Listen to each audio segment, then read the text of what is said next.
Hi ಸ್ನೇಹಿತರೆ, ನೀವಿಲ್ಲಿ ನೋಡ್ತಾ ಇರೋದು ಝೂ. ಸ್ನೇಹಿತರೆ, ಇಲ್ಲಿ ನೋಡ್ತಾ ಇದ್ದೀರಾ 3 ಝೀಬ್ರಾಗಳಿದೆ. ಆ್ಯಕ್ಚುಲಿ ಝೀಬ್ರಾಗಳು ನೋಡಿದ್ರೆ ಏನು ಅನಿಸುತ್ತೆ ಅಂತಂದರೆ, ಮೇ ಬಿ ಅದಕ್ಕೆ ಯಾರೋ ಪೇಂಟ್ ಮಾಡಿರೋ ಥರ ಕಾಣ್ತಾ ಇದೆ. ತುಂಬ ಮುದ್ದಾಗಿ, ತುಂಬ ಕ್ಯೂಟಾಗಿ ಕಾಣ್ತಾ ಇದೆ. ತುಂಬ ಚೆನ್ನಾಗಿದೆ. ನೋಡ್ತಾ ಇದ್ದೀರಾ.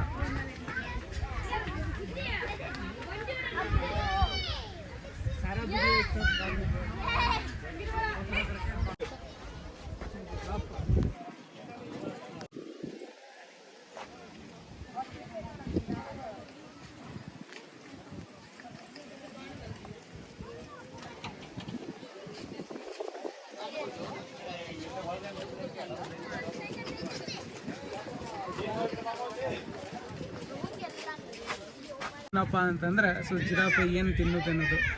ಅಕೇಶಿಯಾ, ಮಿಮೋಸಾ ಈ ಥರ ಮರದ ಎಲೆಗಳು, ಹಾಗೆ ಕೊಂಬೆಗಳು, ಬೀಜಗಳು, ಮೊಗ್ಗುಗಳು ಮತ್ತು ಸಾಂದರ್ಭಿಕ ಹುಲ್ಲು ಅಂಥ ಸಿಚುವೇಶನ್ಗೆ ಯಾವ್ಯಾವ ಊಟ ಸಿಗುತ್ತೋ ಅದನ್ನು ತಿನ್ನುತ್ತೆ.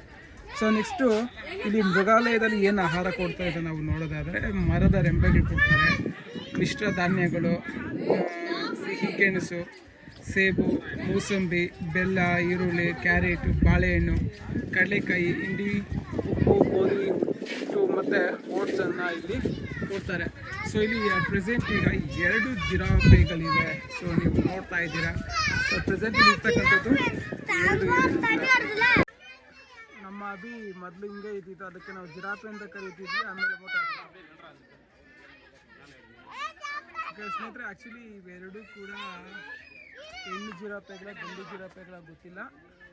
ಪ್ರೆಸೆಂಟ್ ಜಿರಾಫೆಗಳು. ಅದರ ಕತ್ತು ನೋಡ್ತಾ ಇದ್ದೀರಾ, ಆ ಮರದಲ್ಲಿ ನಾವು ನೋಡ್ಬೋದು. ಸ್ನೇಹಿತರೆ, ಬನ್ನಿ ಈಗ ಅದೇ ರೀತಿಯಾಗಿ ನಮ್ಮ ಉಳಿದಿರ್ತಕ್ಕಂಥ ಒಂದು ಪ್ರಯಾಣವನ್ನು ಮುಂದುವರಿಸೋಣ. ಯಾವ ಕಡೆ ಹೋಗೋಣ, ರೈಟ್ ಲೆಫ್ಟ್ ಗೊತ್ತಾಗ್ತಿಲ್ಲ, ಬಟ್ ಯಾವುದಾದ್ರೂ ಒಂದು ಕಡೆ ಹೋಗೋಣ. ಇನ್ನು ಅದೇ ಥರ ಹೋಗ್ತಾ ಇದ್ರೆ ನಮಗೆ ಏನು ಸಿಗುತ್ತೆ ಅಂತ ನಾವು ನೋಡೋದಾದರೆ, ಒಣ ಕಸ, ಹಸಿ ಕಸ.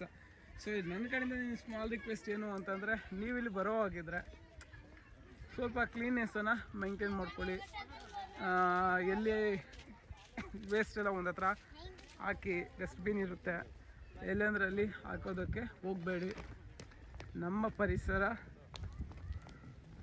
ಕಾಪಾಡ್ತಕ್ಕಂಥ ಜವಾಬ್ದಾರಿ ನಮ್ಮದು. ಸ್ನೇಹಿತರೆ, ಇಲ್ಲಿ ನಾವು ನೀಲಿ ಜಿಂಕೆನ ನೋಡ್ಬೋದು. ಇದರ ಒಂದು ಸೈಂಟಿಫಿಕ್ ನೇಮ್ ಆಗಿರ್ಬೋದು. ಇದು ಯಾವ್ಯಾವ ಊಟ ತಿನ್ನುತ್ತೆ ಸ್ನೇಹಿತರೆ, ಇಲ್ಲಿ ನಾವು ನೋಡ್ಬೋದು ನೀಲಿ ಜಿಂಕೆ ಅಂತ. ಇದು ಏನು ತಿನ್ನುತ್ತೆ ಅಂತಂದರೆ, variety of grasses, flowers, seeds, fruits and leaves ಅಂತ ಇದೆ. ಇಲ್ಲಿ ಇದಕ್ಕೆ ಝೂ ಅಲ್ಲಿ ಏನು ಊಟ ಕೊಡ್ತಾರೆ ಅಂತಂದರೆ, carrot, green leaves, wheat bran, ground nuts, cake, mixed grams, cattle feed and bananas. ಇಲ್ಲಿ ಮೃಗಾಲಯದಲ್ಲಿ ಏನು ಕೊಡ್ತಾರೆ ಅಂತಂದರೆ, ಇದಕ್ಕೆ ಕ್ಯಾರೆಟು, ಹಸಿರು ಎಲೆಗಳು, ಗೋಧಿ ಒಟ್ಟು, ಕಡಲೆ ಹಿಂಡಿ, ಮಿಶ್ರ ಕಾಳುಗಳು, ಬೂಸ, ಬಾಳೆಹಣ್ಣನ್ನು ಕೊಡ್ತಾರಂತೆ. ಹಾಗಾದರೆ ಬನ್ನಿ ಈಗ ನಾವು ಈ ಜಿಂಕೆ ಮಹಾರಾಜನ್ನ ನಾವು ನೋಡೋಣ. ಸ್ನೇಹಿತರೆ, ಇಲ್ಲಿ ಅಟ್ ಪ್ರೆಸೆಂಟು 2 ಜಿಂಕೆಗಳನ್ನು ನಾವು ನೋಡ್ಬೋದು. ಇವು ನೀಲಿ ಜಿಂಕೆಗಳಂತೆ. ನಾವು ಸಾಕೋ ಹಸು ಮರಿಗಳ ಥರ ಇದೆ. ಜಿಂಕೆ ಮರಿ. ಅಲ್ಲಿ ನಾವು ನೋಡಿದ್ರೆ ಗೊತ್ತಾಗುತ್ತಲ್ಲ. 2 ಜಿಂಕೆಗಳಿದೆ. ಆ್ಯಕ್ಚುಲಿ ಇದು ಮರಿಗಳಲ್ಲ, ಬೆಳೆದಿರ್ತಕ್ಕಂಥ ಜಿಂಕೆಗಳಿವು. 2 ಜಿಂಕೆಗಳನ್ನು ನಾವಿಲ್ಲಿ ನೋಡ್ಬೋದು. ಆ್ಯಕ್ಚುಲಿ ಇದು ನಮ್ಮ ಪುಟ್ಮಲಿನೇ ಥರ ಐತೆ ನೋಡೋದಕ್ಕೆ. ನನ್ನ ಕ್ಯಾಮ್ರಾದಲ್ಲಿ ಫೋನಲ್ಲಿ ತುಂಬ ಝೂಮ್ ಆಗ್ತಾ ಇಲ್ಲ. ಇಲ್ಲಿ 2 ಜಿಂಕೆಗಳನ್ನ ನೋಡ್ಬೋದು. ಸ್ನೇಹಿತರೆ, ಸಾಕು ಈ ಜಿಂಕೆಗಳನ್ನ ನೋಡಿದ್ದು. ನೆಕ್ಸ್ಟ್ ಬನ್ನಿ ಹಾಗೆ ಕಂಟಿನ್ಯೂ ಮಾಡೋಣ ನಮ್ಮ ಜರ್ನಿಯನ್ನು. ಉಪಗ್ರಹ ಸ್ನೇಹಿತಾ ಇದ್ದೀರಾ. ಡೈನೋಸರ್ಸ್. ಈ ಒಂದು ಡೈನೋಸರ್ಸ್ಗಳೇನು ಅಂತಂದರೆ, ಸುಮಾರು ವರ್ಷಗಳ ಕಾಲ ಭೂಮಿಯನ್ನು ಆಳ್ವಿಕೆ ಮಾಡಿರ್ತವೆ. ಆದರೆ ಬೇರೆ ಒಂದು ಕ್ಷುದ್ರಗ್ರಹ ಭೂಮಿಗೆ ಅಪ್ಪಳಿಸಿದರ ಪರಿಣಾಮ ಏನಾಗುತ್ತೆ ಅಂತಂದರೆ, ಈ ಒಂದು ಡೈನೋಸರ್ಗಳ ಸಂತತಿ ಅನ್ನೋದು ಸಂಪೂರ್ಣವಾಗಿ ನಾಶ ಆಗ್ತದೆ. ಇವುಗಳು ಏನು ಅಂತಂದರೆ, ಸ್ಪೆಷಾಲಿಟಿ ಅಂತಕ್ಕಂಥದ್ದು ಅಂತಂದರೆ, ಇಡೀ ಭೂಮಿಯನ್ನು ಆಳಿದ ದೈತ್ಯ ಸರೀಸೃಪಗಳಲ್ಲಿ ಇವೇ ಫಸ್ಟು. ಯಾಕೆಂತಂದರೆ ಇವುಗಳ ಎತ್ತರ ಬಂದು ಹತ್ತಿರ 35 ಮೀಟರ್ ತನಕ ಬೆಳೀತಾ ಇದ್ವು.